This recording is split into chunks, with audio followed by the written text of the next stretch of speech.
Assalamualaikum warahmatullahi wabarakatuh. Kita kembali lagi di pembelajaran prakarya dan kewirausahaan Sekolah Menengah Atas bersama saya Tika di sini.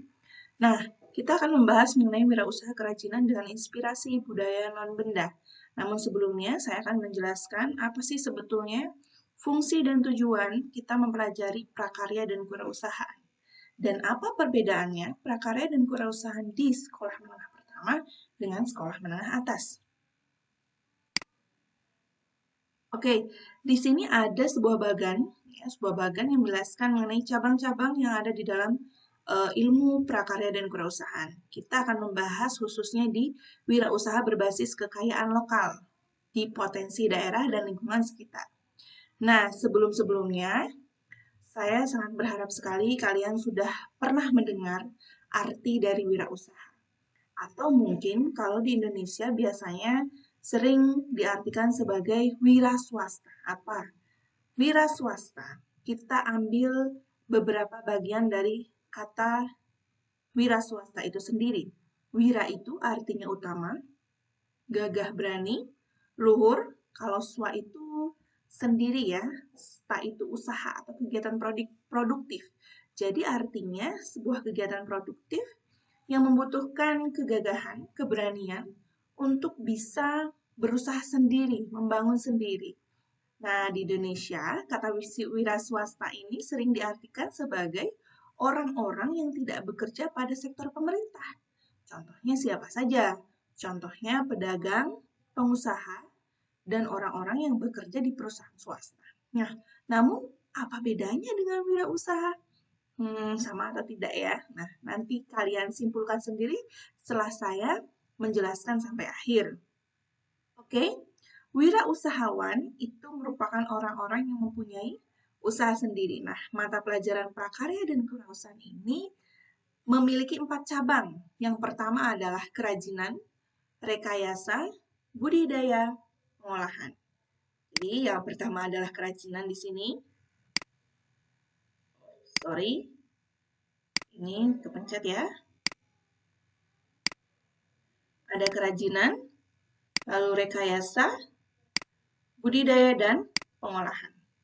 Masing-masing memiliki ranahnya sendiri.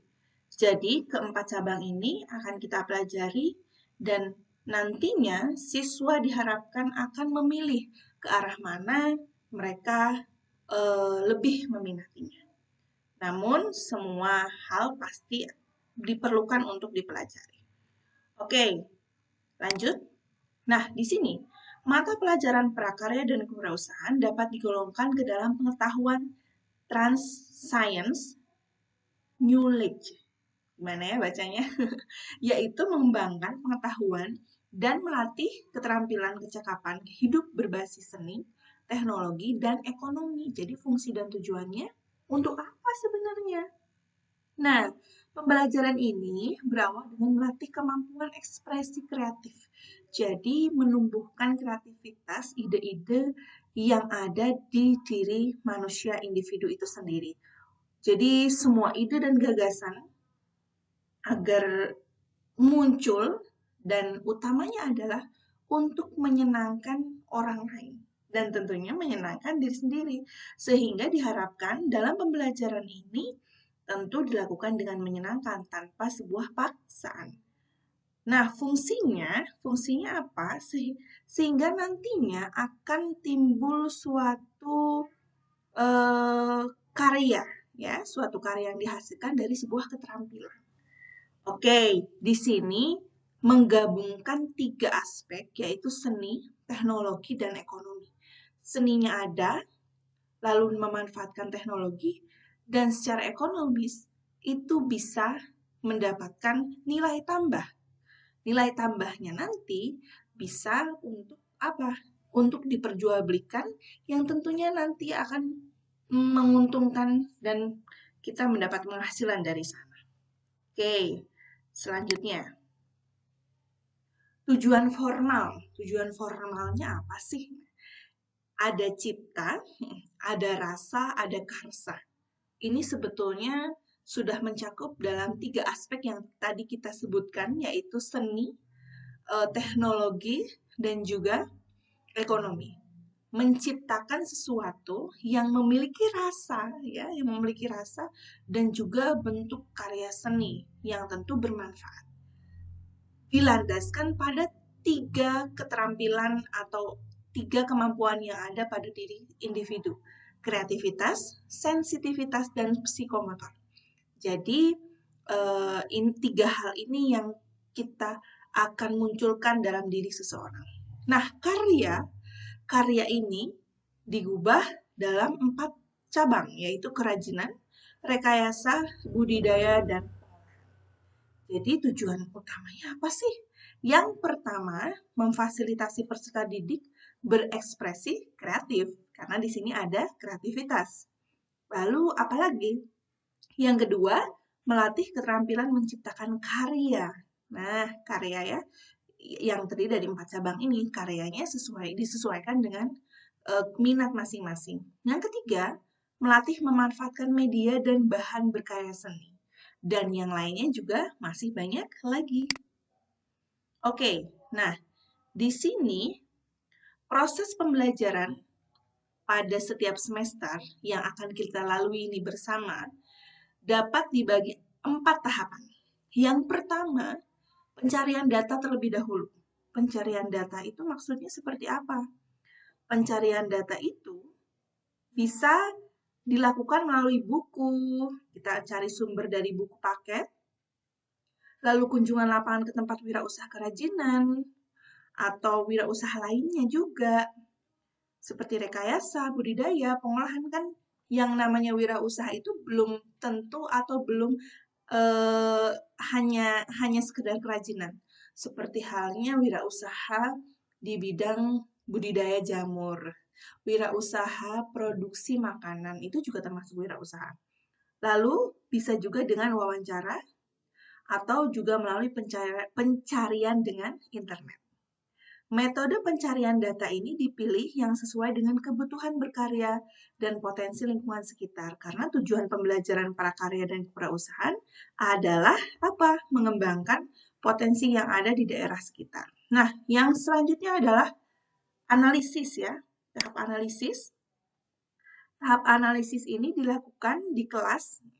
Kalau sebelum-sebelumnya ketika tatap muka itu kan di kelas, berupa aktivitas diskusi dan membuat rancangan produk. Nah, kalau untuk online, kita manfaatkan forum diskusi. Nanti akan disediakan menu forum diskusi ketika kita akan menganalisis.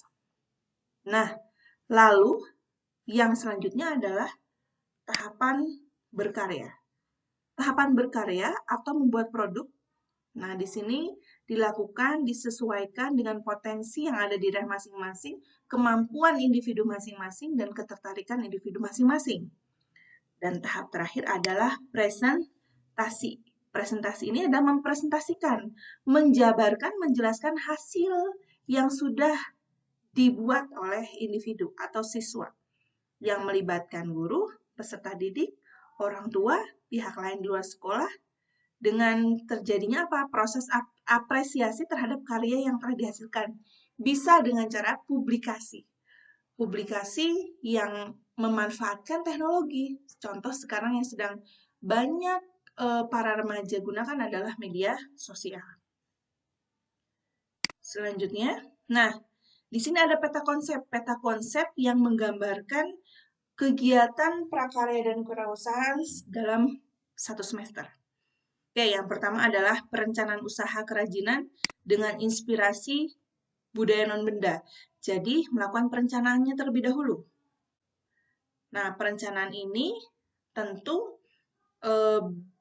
memiliki tahapan-tahapannya juga. Nah, yang nantinya setelah semuanya kita gali, kita pelajari melalui berbagai hal, akan merencanakan usaha grafika. Rencana usaha grafika itu apa? Nanti ya, jadi semacam usaha percetakan seperti itu, yang isinya temanya apa, tentu karena di sini kita sedang menjelaskan mengenai wirausaha lokal non-benda, ya tentu dengan budaya non-benda. Nah, di sini ada beberapa tahapan-tahapan untuk merencanakan, yaitu perancangan, curah pendapat, sketsa ide, dan studi model. Ini baru di awal. Lalu nanti kita desain produk kerajinannya. Lalu tahap produksi, produk sudah jadi, lalu perancangan atau publikasi ya. Jadi publikasi, merancang promosi, penjualan, lalu hasil penjualannya bagaimana dievaluasi. Nah, kemungkinan di sini kita akan menyesuaikan apakah nanti akan diperjualbelikan atau tidak. Kita lihat kondisi apakah kita nanti bisa tatap muka ataupun juga masih tatap maya. Nah, keruntutan atau struktur dari peta konsep tentang perencanaan usaha ini tentu didasarkan pada sumber atau bahan yang sangat penting di dalam pembuatan prakarya dan kewirausahaan ini. Ada yang namanya 5M ya, 5M yang sangat penting dan tidak boleh terlupakan. Ini ada man, money, material, mesin, dan market. Jadi man dan money itu organisasi usaha administrasi permodalan. Jadi man itu adalah manusianya itu sendiri. Jadi harus membutuhkan orang, individu. Jadi untuk apa? Untuk mencurahkan ide. Ide itu berasal dari mana? Ya tentu berdasarkan dari manusia itu sendiri. Money, butuh modal, butuh uang. Nah, lalu material tuh bahan-bahannya, bahan-bahan untuk membuatnya apa saja.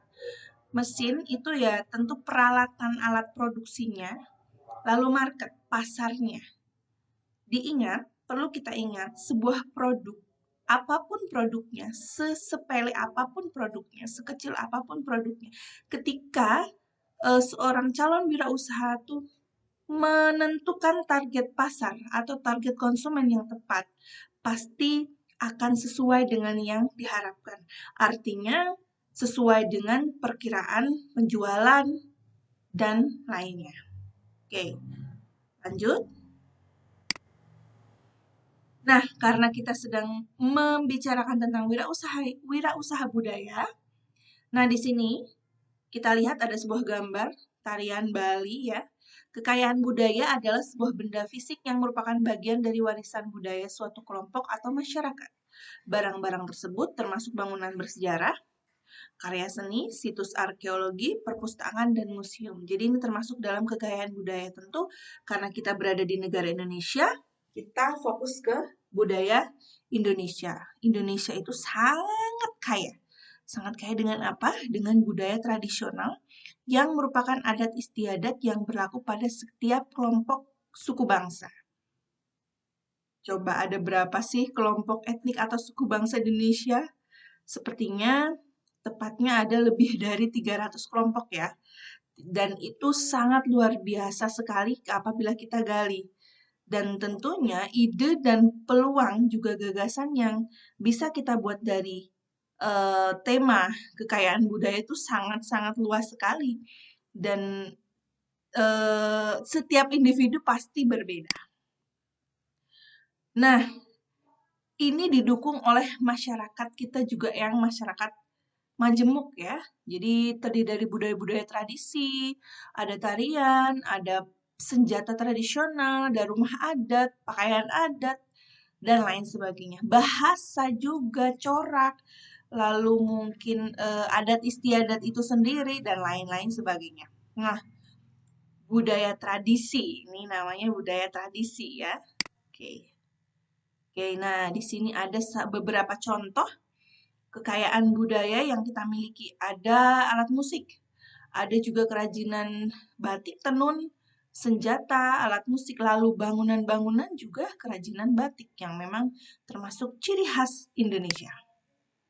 Nah, budaya tradisi. Budaya tradisi terdiri dari dua aspek. Yang pertama artefak, objek budaya. Yang kedua adalah budaya non-benda. Ingat ya, budaya tradisi ada dua. Nah, yang termasuk dalam artefak atau objek budaya itu terdiri dari pantun, tarian, upacara adat, cerita rakyat. Ini termasuk dalam budaya tradisi ya. Kalau budaya non-benda artinya budaya yang bukan benda. Ini contohnya pakaian daerah, rumah adat, wadah tradisional, dan senjata. Nah, ini semua bisa dijadikan sebagai inspirasi kita dalam membuat kerajinan. Contohnya bagaimana sih? Nanti kita munculkan ya. Oke, nah contohnya ini. Lihat di sini ada sebuah gambar, ada Candi Borobudur. Ini Candi Borobudur yang terletak di Jawa Tengah, di Magelang ya. Nah, sebagai inspirasi kerajinan logam, dibuatlah sebuah kerajinan logam, bisa gantungan kunci, bisa lukisan, dan lain-lain yang terinspirasi menempelkan atau istilahnya mencantumkan memunculkan Candi Borobudur, termasuk ke dalam kerajinan warisan budaya ya. Yang selanjutnya, objek budaya kendaraan becak sebagai inspirasi kerajinan logam, sama, termasuk ya. Jadi contohnya simpel. Selanjutnya, objek budaya pakaian adat Minangkabau. Di sini ada siapa? Ada Marsanda sedang memakai pakaian adat Minangkabau sebagai inspirasi kerajinan kayu. Ini untuk fungsi hias ya. Nah, objek budaya wayang kulit menjadi inspirasi untuk kerajinan kulit yang berfungsi untuk pembatas buku. Wah, keren sekali nih. Jadi, bagi yang suka membaca, dan memang membaca itu sangat penting, bukan sekedar hanya untuk suka, penting sekali ya, literasi membaca. Tapi, perlu kalian ketahui, yang namanya literasi itu bukan hanya sekedar membaca buku, tapi juga bisa membaca lingkungan, membaca keadaan, belajar dari mana saja, dari siapa saja, dan di mana saja. Jadi, pembatas buku ini bisa menjadi salah satu ide untuk membuat sebuah kerajinan, tapi bentuknya dari warisan budaya, yaitu bentuk wayang. Misalkan ya, ini contoh. Lalu, miniatur, membuat miniatur. Biasanya ini ada di objek-objek wisata sebagai oleh-oleh. Miniatur perahu pinisi yang merupakan kearifan lokal budaya Indonesia. Wah, keren sekali ini. Ini membutuhkan detail yang sangat luar biasa. Kalian juga bisa melihat di Instagram Semanpa Business Center, ada salah satu alumni kita juga yang pernah membuat miniatur ini, dan itu keren sekali, terbuat dari kayu-kayu limbah-limbah gitu ya, dipilih, dan betul-betul sangat rajin, luar biasa, detail sekali. Selanjutnya, objek budaya pakaian adat Bali sebagai inspirasi kerajinan mainan. Nah, ini namanya apa ya kalau sedang kekinian? Duh, saya lupa ini. Seperti boneka-boneka lucu, nah terinspirasi dari pakaian adat Bali atau bisa juga pakaian adat lainnya. Nah, tadi sumber daya yang dikelola dalam sebuah wirausaha dikenal dengan sebutan bukan 5M ya tadi ya, 6M, yakni tadi kurang satu ya sebenarnya. Manusia itu sendiri, money, uangnya, lalu material, bahan-bahannya, mesin, peralatan, dan metode cara kerjanya, dan market. Jadi bukan 5M, tapi 6M. Kenapa kok berbeda? Ya, peta konsep yang tadi memang peta konsep yang masih terdahulu, dan ini adalah yang terbaru, ditambah dengan metode. Jadi 6M ya, 6M, oke. Nah, di sini ada proses perancangan kerajinan. Proses perancangan kerajinan ini diawali dengan pemilihan sumber inspirasi dan pencarian ide produk kerajinan. Jadi, kita harus mencari ide produk kerajinan, lalu membuat sketsanya, lalu membuat studi model.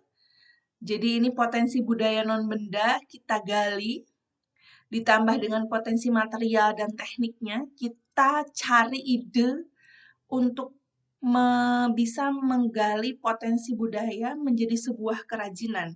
Jadi ini rumusnya ya, rumusnya. Ide kerajinan dengan inspirasi budaya lokal akan dikembangkan menjadi produk kerajinan yang akan diproduksi dan siap dijual. Nah, tentu pada akhirnya pasti karena harus bernilai ekonomi, memiliki nilai tambah, siap dijual. Jadi bukan hanya sekedar membuat kerajinan yang ala kadarnya. Tapi yang namanya proses pembelajar, ya tidak boleh dipaksakan. Kita sesuaikan juga dengan kemampuan kita masing-masing. Kita buat dengan proses. Jadi kita dalam proses belajar, pasti nanti ketika kita banyak latihan, akan menjadi lebih baik. Kita masuk ke tahapan penerjemahan budaya non-benda menjadi ide benda kerajinan. Jadi tahapan penerjemahan itu seperti apa? Cara mencarinya seperti apa? Nah, Ini contoh ya, contoh tahapannya tadi sebetulnya sudah dijelaskan. Yang pertama adalah mencari ide produk. Contoh di sini ada tahapannya, simbol burung engang ya, burung engang. Kita oh iya, ada burung seekor burung yang memang itu ciri khas dari budaya Indonesia. Maknanya apa? Maknanya adalah leluhur turun ke bumi memberikan perlindungan. Jadi dicari terlebih dahulu apa makna, apa simbol dari burung engang itu. Ini misalkan kita ambil dari hewan ya. Lalu kata kuncinya adalah burung engang dan perlindungan. Burung engang dan perlindungan sebagai sebuah simbol. Nah, lalu benda yang akan kita produksi adalah sebuah kerajinan tekstil bermotif burung engang. Tekstil itu misalkan apa? Pakaian, tas, lalu mungkin lukisan, atau juga mungkin apa? Kain yang motifnya batik burung engang. Nah, yang melambangkan sebuah perlindungan di pakaian untuk melindungi. Jadi bukan hanya sekedar ada corak burung engang yang indah, tapi juga untuk melindungi tubuh kita. Nah, jadi mencari ide produk, lalu digambar ya sketsanya, bentuk produknya seperti apa, coraknya seperti apa nanti, lalu dipilih yang mana corak yang terbaik, lalu di prototyping atau membuat studi modelnya seperti ini, ada sebuah bagan atau konsep, lalu direncanakan produksinya dengan menampilkan alat dan bahannya. Oke, selesai. Jadi, untuk mengevaluasi penjelasan mengenai wirausaha budaya lokal non-benda ini, silahkan kalian belajar dan latihan di rumah, mencari ide produk kerajinan dengan inspirasi budaya non-benda yang akan dibuat di lokasi sekitar rumah, kota, kabupaten, atau provinsi. Buat beberapa sketsa ide bentuk dari produk tersebut. Buat proses pembuatannya dengan mengetahui bahan, teknik, dan alat yang tepat disertai petunjuk pembuatan produk tersebut dalam bentuk tulisan ataupun gambar. Tentu harusnya dengan gambar ya, karena diminta untuk membuat sketsa. Sketsa itu kan berupa gambar. Kalau tulisan, tentu tulisan, alat dan bahan, dan juga petunjuk pembuatannya. Susun semua sketsa, gambar, studi model, daftar bahan dan alat, serta petunjuk pembuatan yang dibutuhkan ke dalam sebuah laporan portofolio yang baik dan rapi. Nah, silahkan ya dibuat ya untuk latihan. Oke, thank you. Jadi, untuk pembahasan tentang wirausaha budaya lokal non-benda ini sudah selesai. Semoga bisa dimengerti, dipahami, dan latihannya bisa dikerjakan. Terima kasih. Wassalamualaikum warahmatullahi wabarakatuh.